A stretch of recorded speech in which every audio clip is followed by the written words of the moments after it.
Si può andare in 80 minuti da Chioggia all'aeroporto di Marco Polo? Le tabelle orarie di Arriva Veneto, linea 85, dicono di sì, ma gli autisti che quotidianamente percorrono quella tratta dicono di no.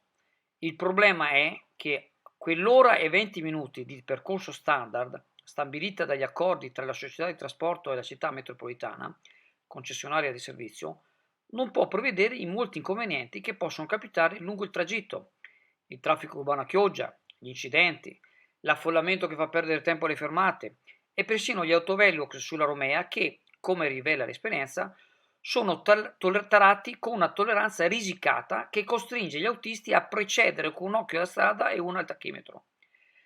Ma se saltano i tempi di corsa, saltano anche quelli tra una corsa e l'altra e i ritardi si accumulano. L'unico rimedio che hanno a disposizione gli autisti è tagliare le pause e viaggiare trattenendo bisogni fisiologici e ignorando stress e stanchezza. Non proprio il modo migliore di guidare. Forse potrebbe aiutare a allungare un po' il tempo di percorrenza e insistere a qualche corsa bis.